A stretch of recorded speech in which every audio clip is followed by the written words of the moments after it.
Hello and welcome to day 3 of the challenge series. So today we will discuss on how to add, update or delete records from the database. Let's look at the first problem.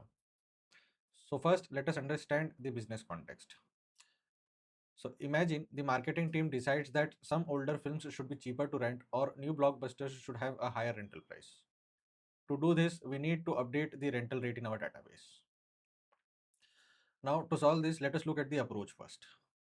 So first we take the film table. So in the film table, we have the rental rate. So first we will identify the film that needs to be updated. For that, we will take film ID or title as the field, but it is more appropriate to take film ID because the ID is unique. There can be films which have same names. So we will take film ID as our unique proposition, and we will use the update statement to update the values. Now let us look this in practice. Okay, so let us first select a film. So select, we will not take all the columns this time. We will take only film ID, then we will take only title, and we'll see only the rental rate from film. And let us take a film from the result.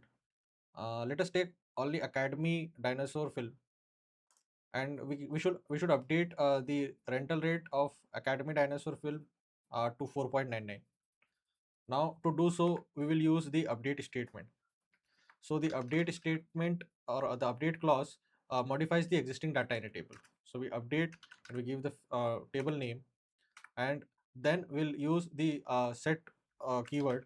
So the set clause defines which columns to change and the new value. So we need to change the rental rate, and that is to say $4.99, and we will use the where clause. So it is very important that you always include a where clause, because if you do not use a where clause, it will change the rental rate of entire films table. So all the films rental rate will be changed. So where title is equal to, and we give the exact name, Academy Dinosaur. Let us execute this statement, and now let us execute and confirm our changes. So now if you see, the rental rate changes for Academy Dinosaur. So this is how you use an update statement to update any value of any column. Okay, so there is a tip for you. Always use a where clause with update to avoid changing every row in the table. In this problem, if we forget the where clause, every film in the database would suddenly have a rental rate of $4.99, which could be a very serious and fatal error. Okay, let us now look into the next problem. So imagine our database is missing a actor's detail who has worked in one of the film in the lead role. To make sure queries like list all actors in a film work correctly, we need to insert this actor and associate him with a film in our database. So technically, we need to add a new actor and link him to an existing film. Now let us see how we can do. So we have the actors table which contains actors information.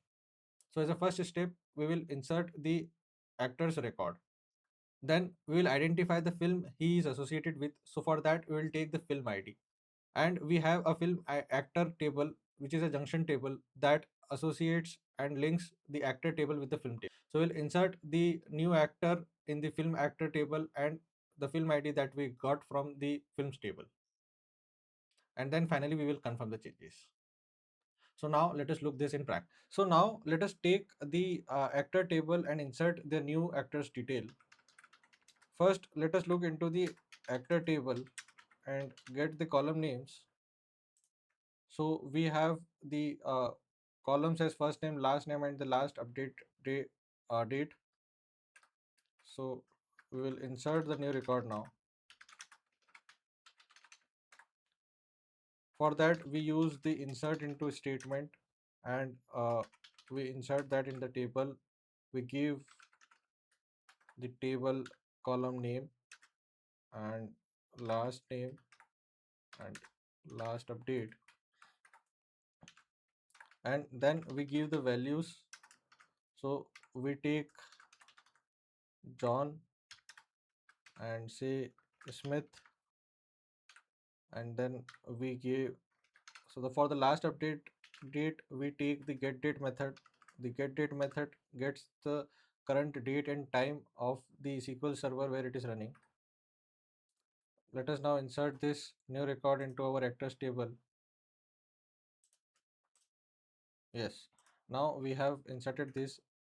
Let us take the actor ID. So we get the actor ID. To get the actor ID, there are various methods, like we can use the scope identity and we can use the output method. But here, since we are learning as a beginner level over here, we will use a simpler method. So we know that we have just right now inserted John Smith. So let us get it from the actor table. Select star from actor and let us apply the filter where first name is John and last name is Smith. Let us now see the actor ID. So 211 is the actor ID. Now we will insert this into the film actor table.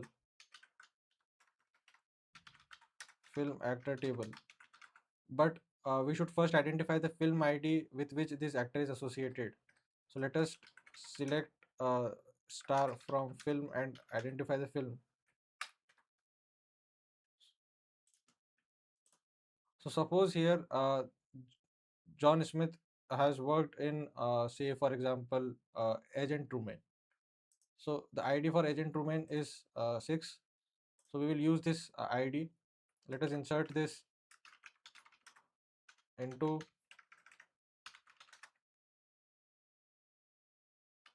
film underscore actor, and we need to give the actor ID, the film ID, and the last update columns. So these are the three columns that are in our film actor table as we have seen in our ERD. Now we give the values. So the values we have for actor ID was 211, the film ID is 6, and for the last update we use the get date method. So the get date method will give the current date and time of the SQL Server instance where it is running. Now let us insert this. Okay, so now let us verify this. So we select star from film actor table, and we have just now inserted a new record where actor ID is equal to 211 and film ID is 6. Let us look if this record is inserted in our new table. So yes, here we have actor ID and the film ID inserted in our actor table. So this is how you insert a new record. Okay, so here is a tip for you. Always insert into both the main entity table and its junction table when managing many-to-many relationships. In our problem, adding the actor only to actor would store their name but wouldn't connect them to any film. Without the film actor entry, queries asking which actors are in film X would never return the new actor details.